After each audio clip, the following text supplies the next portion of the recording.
Hey friends, it's your host, Shane Blackshear. I want to remind you that Seminary Dropout is, yes, supported by listeners like you. You can go to supportseminarydropout.com to check that out.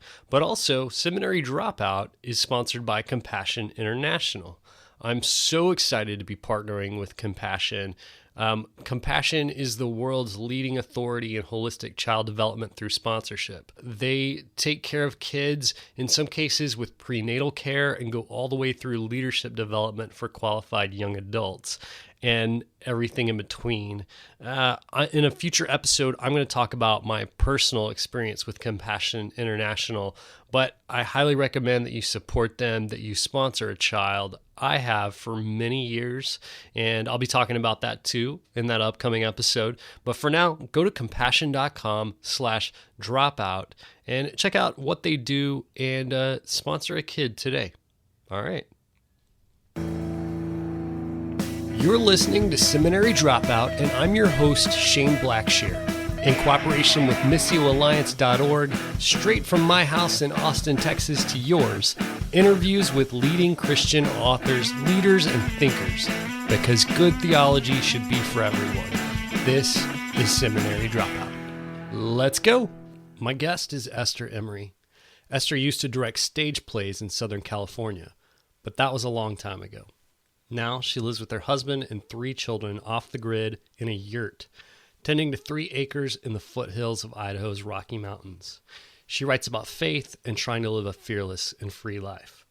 Her new book is called What Falls from the Sky: How I Disconnected from the Internet and Reconnected with the God Who Made the Clouds. Esther, welcome to Seminary Dropout. Thanks so much for having me. I wonder if you could just describe your spiritual life growing up, yours and your family's? Sure. My mother was a born-again Christian, and her religion was very heartfelt, very deep.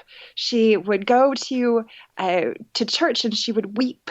She would just have this extremely physical experience of her faith. My father was not on the same page, and their religious differences are something that I carried as a complex but deeply felt tension. So as a teenager, I kind of looked at my mother's faith and I thought, this is the faith of a child. This is the faith of a country girl. She also had that persona, and someone who does not have her eyes open to the realities of the world. And so I turned my back quite securely on what I experienced to be the Christian religion as a whole, and turned my back on it completely and went off on my own way. Did you ever wonder why you had the awareness as an adolescent to see that in your mother, but she didn't have it to see it in herself? Well, sure. I mean, every teenager thinks that they know things their parents don't know. I'm afraid I've been brought up short a bit on that one. But sure, I thought that she was taking the easy way, because she would read the Bible and she would read all the good parts. And she would skip the parts about, an infant's head being smashed on the rocks, or the texts of terror as we refer to them now, or just how this book and this religion was used as a weapon in the culture wars in this world we walked through. She just kind of kept herself floating above that. And to her, it was a personal thing and a real thing. But she just didn't concern herself with those issues that were so important and difficult for me as a teenager. Did you guys grow up going to church? Well, yes. My mother was on the road quite a bit. So she's a unique figure, a homesteading teacher, a leader in the Back to the Land movement of the 1970s. She had written a book which was originally called The Old-Fashioned Recipe Book, and then after that, The Encyclopedia of Country Living. And what she was trying to do was to capture a set of skills in the old ways of living, which she saw being lost to urban living and grocery stores. She wanted to write down how to make soap and how to feed yourself from the land. And so she had compiled all this information into a book. That happened in the 1970s, and she happened to ride a wave of national interest in natural living, the Back to the Land movement, it's often called. And so she had quite the following around these issues of agrarian lifestyle and self-sufficiency. And she traveled around the country, at times in a van, at times with several children. And she took her children to communities of people who had shared values with her. So I've been to almost every kind of church you can think of. I have been to the far left. I have been to the far right. I have been to the drum circles. I have been to the very conservative, very close-knit Christian communities. And I think that actually gave me a sense of what is now a sense of respect and awareness of the diversity of religious expression. But as a teenager, it was just all a little wild. See, I think that could give me, if I experienced that as a teenager, I think that would give me maybe one of two experiences. And maybe one of them is what you're talking about, just recognizing the diversity of those experiences. I think, too, it might also lead me to believe that maybe we are all just making this stuff up and making religion in our own image. Oh, absolutely. And when I talk about my issues, how I saw the world differently from my mother, that's exactly what I wondered, that she had the naivety really to not recognize that she was saying, literally saying different words in different places on different Sundays, and didn't that bother her? But like I said, for her, it was the faith of a child. And she believed so deeply in the core of it that she almost didn't worry when the waters rippled. You know, things would change and things would look different, but she knew what she meant by faith, and she knew what she meant when she prayed. And so that was good enough for her. I can imagine, too, from your point of view, seeing your mother, and you kind of downplayed this book that she wrote. Like, it was a huge deal for a long time. And you can go and buy it on Amazon today, and I will be owning a copy before the end of this year. But she was like an author. She was in some way accomplished, like in a even like a worldly sense. And I wonder if you kind of saw that as incongruous with her faith being so childlike. Well, I have to add a layer of complication before I can answer that, because my mother's career had a real rise and fall to it. In the 1970s, she was literally on TV. She took a goat on late night television, and she went on tour, and a lot of people saw her and appreciated what she stood for. I was born in 1979. And at that time, my family had a series of problems: a health crisis, eventually a divorce, a flash flood. And that was simultaneous with a change in public perception of the Back to the Land movement. So I came into awareness of my mother in the 1980s, at a time when she was a single mother raising me in town in what is probably best described as poverty. And most of the country couldn't care less about milking goats. There wasn't any kind of a zeitgeist that appreciated her identity. I wasn't hearing about it from my peers as I grew older and was concerned about what my peers were interested in. We were doing Pearl Jam and striped tights. We were not doing goat milking or killing your own chickens. So I didn't really have an awareness that my mother's book had had that much of an impact. So I didn't understand until I was an adult that she had had such a significant impact. And my awareness of her having that kind of impact was kind of simultaneous with my own yearning for Christian expression. So I processed all of that at a later age. I was fairly oblivious to it in my teens. I mean, that's something that you write about by the time, like you said, by the time you came around. You were the youngest of all your brothers and sisters, right?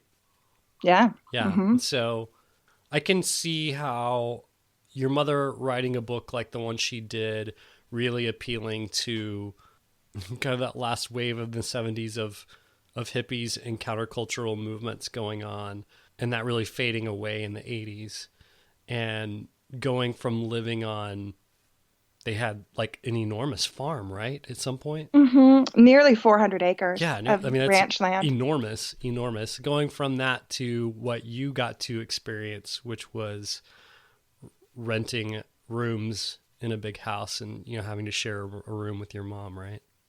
Yeah, and I didn't necessarily even believe it was true. It was this mythology around my Mm. family, and my mother's a brilliant storyteller. It was her gift.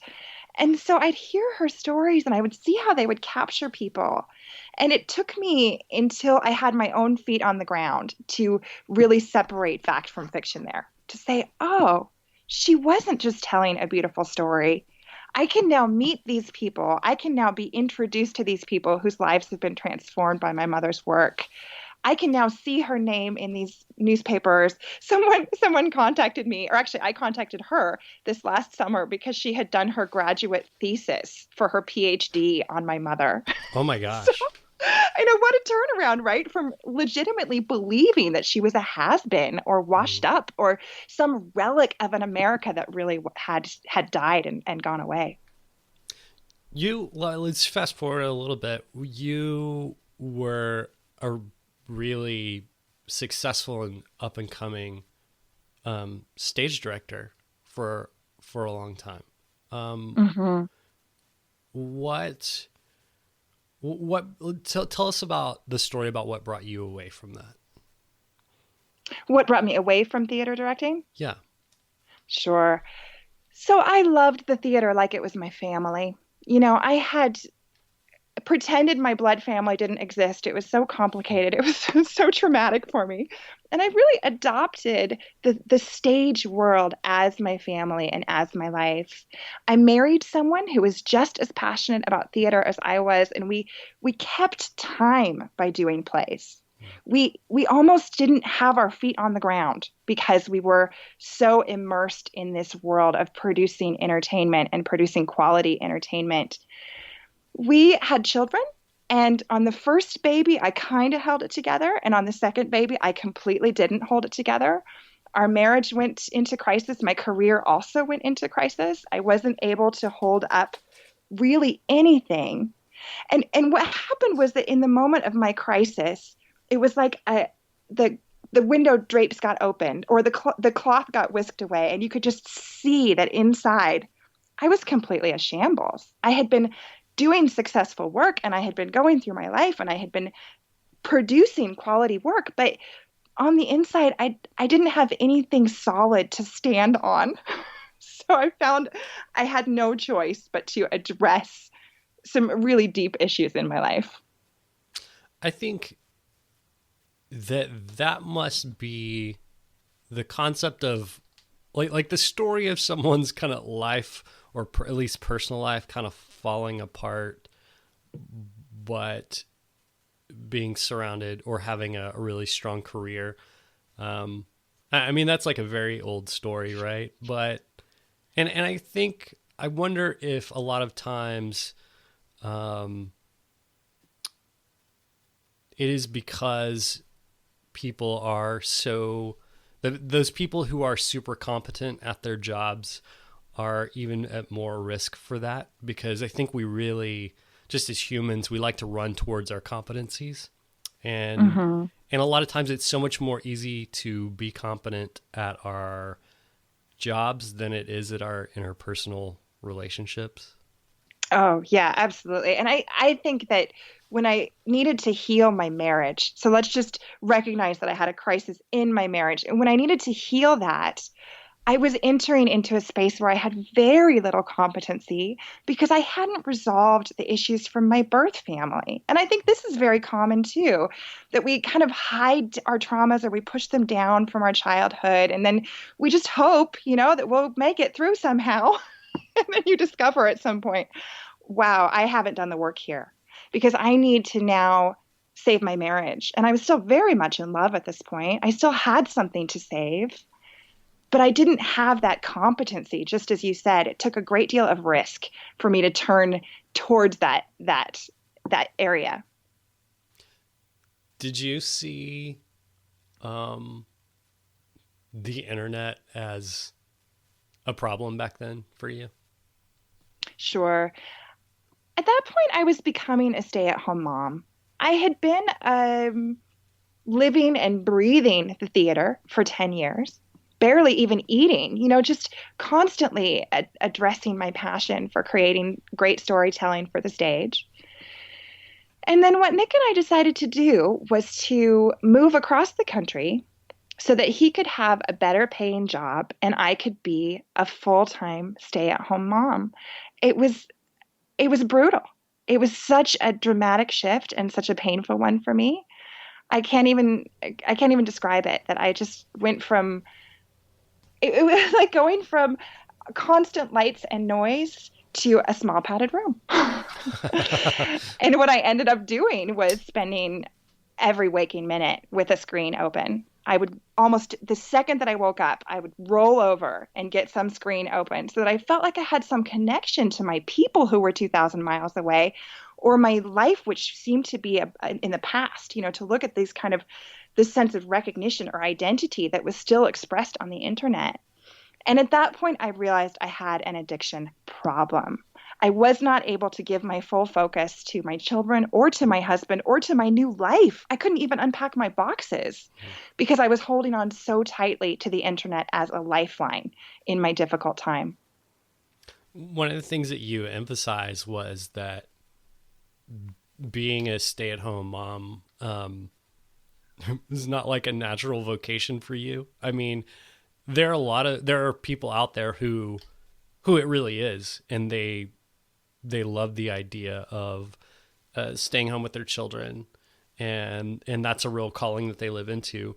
And then there are some people who that's not the case, but they do it anyway.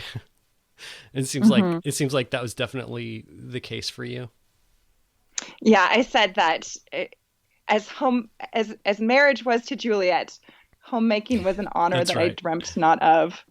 And I do think that has to do with personalities. I was very passionate about intellect and knowledge and, to a certain extent, power. I had been driven by speed and the fascination of city life for so long that I didn't have very much, let's use that word competency again. I didn't have very much competency for anything quiet.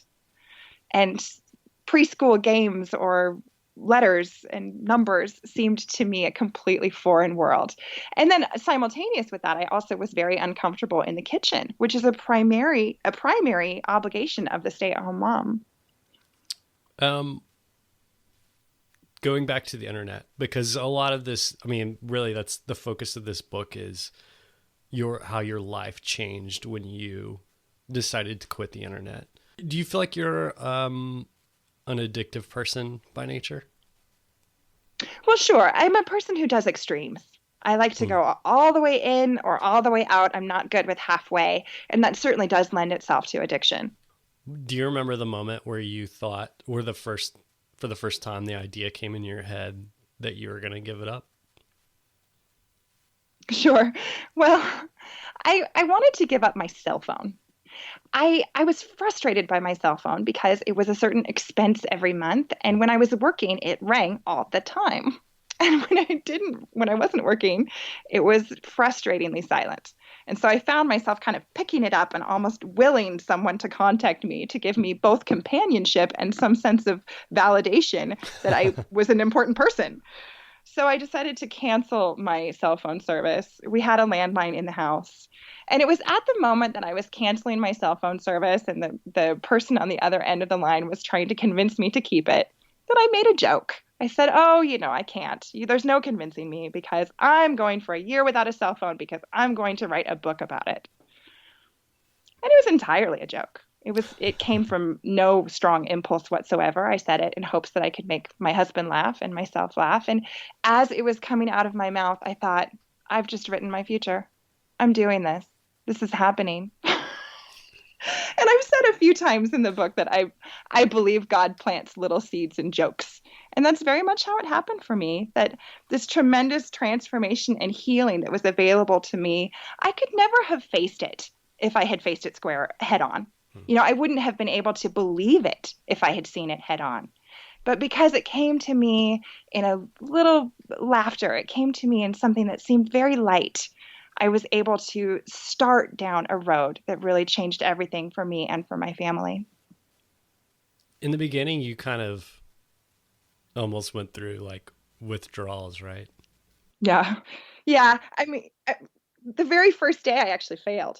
My first day that I I had set this up. I was going to go for a year without the internet. And I had prepared. I had let everyone know that that's what was happening. And on the first day, by noon, I was on the internet. That taught me something about the level of my addiction. Yeah, I think that would be a real eye opener, because I think part of addiction is that it's so elusive, and that the person who's addicted can rarely acknowledge that. And it's only when you try to do without that you have to come to terms with how much you felt like you needed it. Sure, you can go through every day saying, "Oh, I'd be fine without this.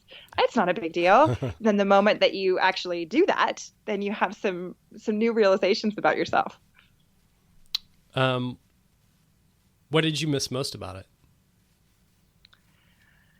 It changed at different times, but the thing that I literally couldn't live without, that I had to change myself in order to learn how to live without, is the sense of validation. We certainly laugh about it. We joke about how much we need our Facebook likes, our Instagram likes, but they are standing in for something very real, which is the world seeing you. You put yourself out onto the internet in some form, and the world sees you and gives you some kind of a mark or acknowledgement that you were there. And I came to realize that without that, I wasn't entirely sure that I was still there. I wasn't entirely sure that I existed, which is a kind of profound and scary place to be, to have that kind of self-awareness. And I appreciate this now because I understand so much more about what it means to be resilient and what it means to be self-assured or self-sufficient than I did then. But it was a trial by fire. I really would have liked somebody to just tap me on the shoulder now and then and say, "Hey, you're doing good. I see you. Looks good. Keep going." I think part of what I think about when I think about you going through this is, it's one thing that to do without Facebook and Twitter. I have this conversation with my wife all the time where I'll do something like buying, specifically I think of always of buying plane tickets. Like I'm just a little bit younger than you are. And so I can definitely remember the world without the internet, but I can't remember, because the internet came along when I was about, the proliferation of the internet came along when I was about 12 or so. I've definitely never bought a plane ticket without the internet. Right. And so I say this to my wife all the time, like, how did we do stuff before the internet? Like, how do we buy a plane ticket? And I guess we got a phone book and called an airline, and it's so foreign to me now. And I just think about those kind of tasks that aren't everyday tasks that make it so difficult to function without the internet. And I wonder if did that seem like a particular challenge to you? Shane, I was crushed by the airline ticket. The airline ticket killed me. I tried so hard to find a way, even going to the point of calling the Harvard University travel agency. That's where my husband was working, and saying, "Can you do it for me?" Well, of course they could, but it was going to cost literally hundreds of dollars more. Oh, yeah. So I ended up letting my husband take that one. The other one that killed me was a parking garage. I was legalistic. I was so legalistic that I wouldn't even enter my card into a computer because I recognized that to be electronic communication. Right. And the fact is, there are parking garages that you literally can't get out of without doing that. Yeah. So I had to give it up for a parking garage.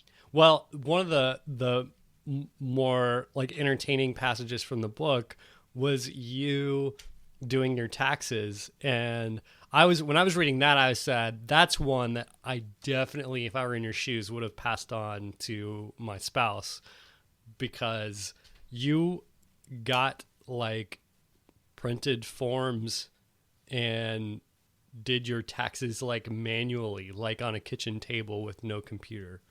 I did. That's impressive. With 2 different states too, and a move right in the middle. Oh. But I had to, and it was such an important moment for me that I did that, because I I learned something about my finances and about my self-sufficiency in that moment that I'm not sure I could have learned any other way. I had so many years thought of my taxes as this kind of game that you play where there's like the red team and the green team. I know that sounds Yeah, ridiculous, no. right? Like you're winning or you're losing and you're playing this game. It was incredible for me to realize that there was a factual basis for it and that I had complete knowledge of that. I actually knew where every penny was and how much the taxes were and what exactly I was being charged for what. And it was a moment I got it from that table lighter than I had been before, realizing that there's a whole world out there, literally on the other side of the internet, this whole world that I needed and wanted to have some control over and some ability to function in. And I could do it. It wasn't hopeless. Well, and it seems like that really kind of opened up a real change in just you and your husband's financial life as well, beyond just taxes. Well, we went out of debt. And in fact, my life now, I live now off the grid and a self-built yurt and cabin in the woods of Idaho. And that entire lifestyle is really grounded in an understanding of money, finances, not only how we spend them and how we spend money and how we get money, but also how money moves through the whole world, how the things that we consume and how we pay for them is actually supporting systems that go back to other human beings, other creatures. It was mind blowing at the time and kind of still is when I stop and think about what a dollar really means. And that's where it started for me, was right there at that kitchen table doing my taxes with a number 2 pencil and an eraser. It's so fascinating to me how so many people, and especially I think from our generation, kind of walk around with debt as some kind of like badge of honor. Hmm. And definitely, I think there are people who don't have debt because they love money so much. But I think one of the things that you kept emphasizing was just the freedom that you felt from it. Yeah, and the ability to live with integrity. The thing that concerns me about debt is that you don't have the option of saying, I won't buy this cheaper thing because it's not going to fit with my values. Mm. Instead, I need to take this more expensive choice because that's where my heart is and that's where my faith and my belief system is leading me. When I think about freedom from debt, I really think about the ability to put every single dollar right where I want it to go and to shape the world accordingly. So it's a freedom, but it's actually a very heavy freedom that comes with a lot of responsibility. And I think it's one that not only do we shirk as a culture, but we're strongly encouraged to shirk by those who benefit from our not being careful with our money and allowing those debt relationships to control us. Do you feel like, because you are on the internet now, I mean, you're literally on the internet as we speak, I am. but you have a presence online, you blog, you're on Facebook and Twitter and have a YouTube channel. Do you feel like you have a good moderation as far as the internet's concerned? You know, God made me one way. And I am always the person who loves to do things in extremes. I am always the fire person. I always burn hot. And I've tried to change who I am.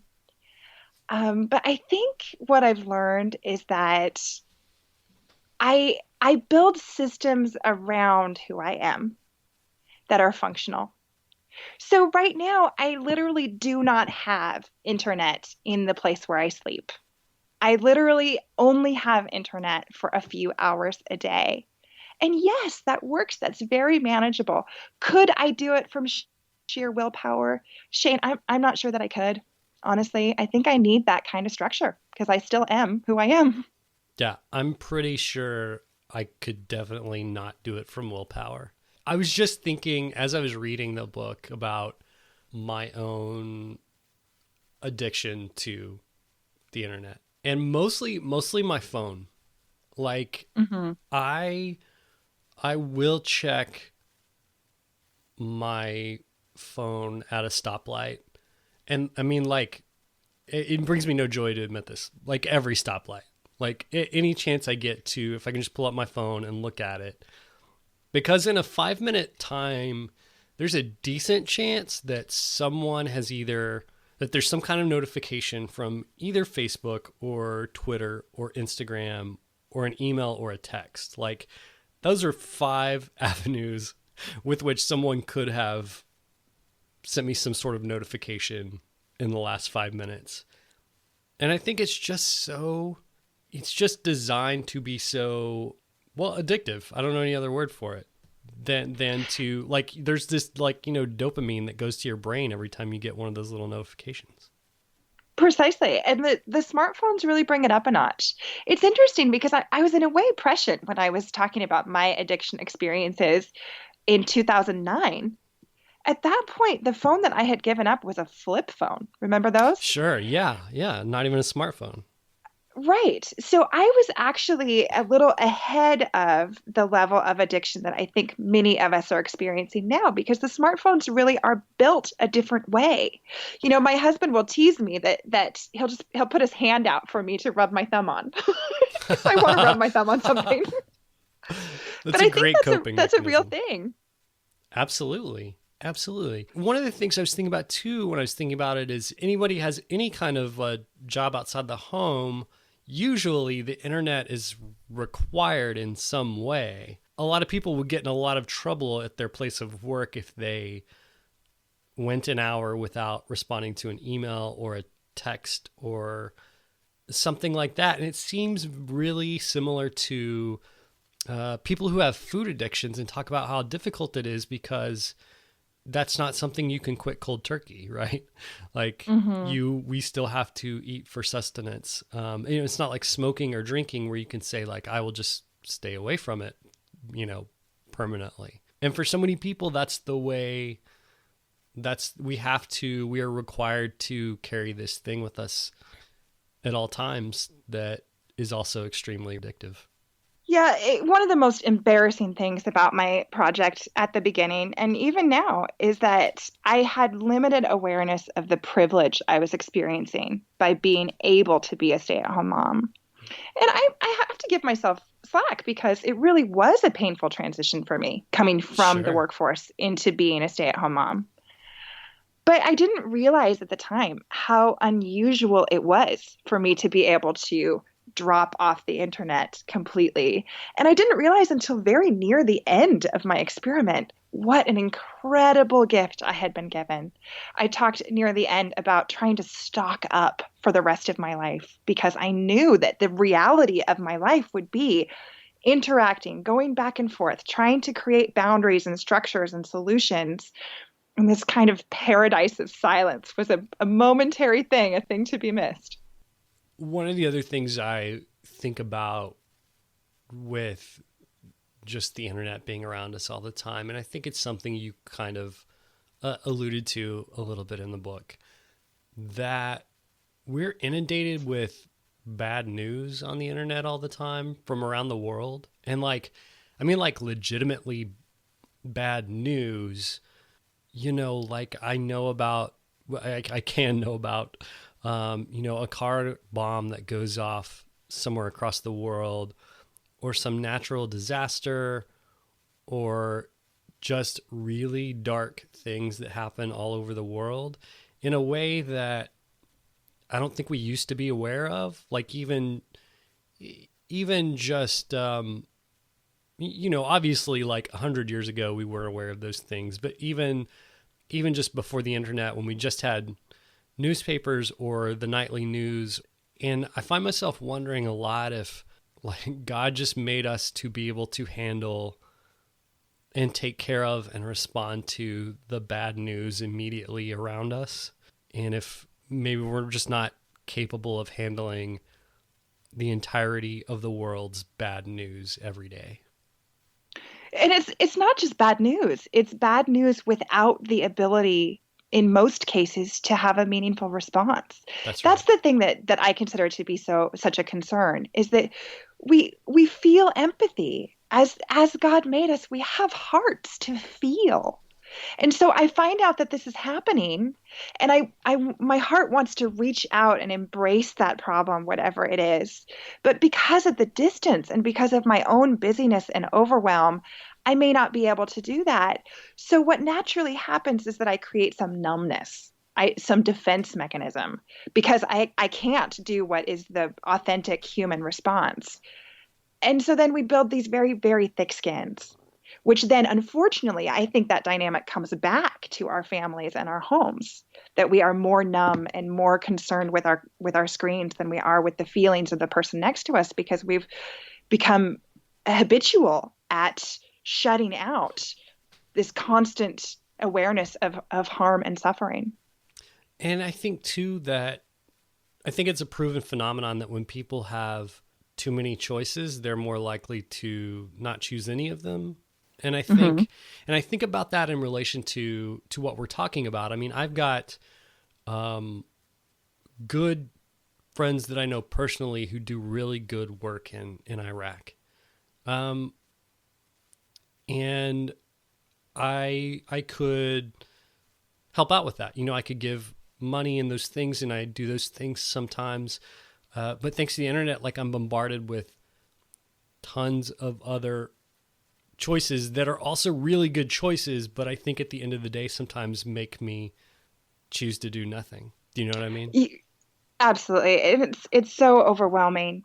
But I feel like that's always been the promise. You know, we've always been told that there are many wrong ways and few right ways. And it takes some discipline to hold on to your best path, whether that is in the company of all this information from the internet, or if you restrict the information coming from the internet. In both senses, you're going to have some discipline to be able to say, I choose this, I follow it through, I have the satisfaction of having a meaningful response to suffering. One of the other things that really changed in your life was your marriage. And I say changed, it seems like that dramatically improved. The funny thing about what kind of happened in your life over this year was that, you know, in some ways it's like, yes, you had this time that you didn't have before because you weren't on the internet, but some of these things weren't, it's not like you so much said, like, now I have more time to concentrate on my marriage, but having a better marriage was just a byproduct of no internet. It was very accidental. But that's the only way it could have been. Again, with this God planting seeds and jokes. I mean, the first thing that Nick said to me when I said I was going for a year without the internet was, "Oh, so you're trying to live in 1980 for some reason." You know, and it Yeah. was just, it wasn't particularly kind. It wasn't cruel either, but he just thought it was a joke. And then not 3 months later, he was saying to me, I'm glad you're doing this. This is helping. This is helping our family work. Not 3 months later, he was expecting me to sit down and have a conversation with him literally every night when he got home from work, which I guess doesn't sound so strange, except we had really never done it before. So I guess it was strange. We really just benefited from open space, the space to be humans together. And neither one of us really pulled out any miracles. Nobody said the right thing or did the right thing. We just had space to recover, and our marriage recovered too. So a huge part of your story is reconnecting with your faith again after that. You know, it's so funny when I just hear bits and pieces of a story like yours, I assume that people somehow get over their skeptical questions and then return to church and in faith. But more often, and this was the case for your story, it seems like there was just something that drew you back to the experience of being with believers. So for you, it was kind of finding yourself wandering into this church for reasons you couldn't quite articulate, and then just being kind of romanced by that experience of faith from other people. Well, I ended up right back where I had seen my mother. I ended up now, I mean, even now, my skeptical questions are not entirely answered. And I'm certainly not done being concerned about how the Christian church as an entity moves through the world, particularly in American evangelical Christianity. I'm not done with all those questions, but the core of my faith became overpowering. I came to understand that there is something simple and pure, and that what's magical is that that does matter. The complexities and the kind of human expressions of faith actually don't win.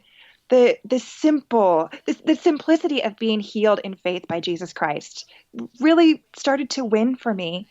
But I'm glad you noticed that I had the experience of being compelled, because there just isn't another way it would have happened, Shane. I was so anti-Christian. I was so not able to just suddenly pop into church one day. If it hadn't been a very strong pull, I never made the change. For someone like me who, definitely has my doubts, but I'm, at this point, like pretty sold out on Team Jesus. And I just think in the world today, how does anyone ever come to faith, especially if they either drifted from the faith they had as a child or just never had any at all? How does anyone ever come to faith? Because kind of what you were alluding to, we've got so many bad examples of Christian faith today in the media and what have you. And I look at that and I think, well, I'm pretty disgusted by that as well. How would anyone ever come to faith? And I think it's just so comforting to know that one, God has not stopped wooing people to himself because of that. And God is working despite all that. Mm-hmm. I have a beautiful story. I feel like I've been gifted a beautiful story from a beautiful God, saying that, yes, this is possible. These kinds of, a story of healing and of positive change and hope is possible. And I really do feel a certain responsibility to spread that story among my Christian friends as well as among my atheist friends, just to say it's not as simple or as broken or as dead as you might think. I've seen it happen. I have seen things grow in ground that I thought was not fertile. And that's the story that I have been gifted and the story I'm trying to share. Do you feel like now it's easier to see God at work in the world, whether that be through interpersonal relationships and people or just creation around you, now that the internet and even a lot of modern trappings for you don't kind of dominate your landscape? Certainly. I live in the woods and I experience God in the woods. I experience God in the rising of the sun and the setting of the sun and the starlight and the changing of the seasons. And it sounds cliche. I mean, I think my own teenage or young adult self would have said that is ridiculous. You know, stop it, right? That's just too much feeling, too emotional. But it's the reality of my day-to-day life, basically living in the woods. I experience God in the most tangible and reassuring ways as I move around through the natural world and through the beauty of my home. Well, Esther, I so much enjoyed reading your words in your book, and it's been so good to get to talk with you today. Thanks for being on the show. I really appreciate it, Shane. Thank you so much.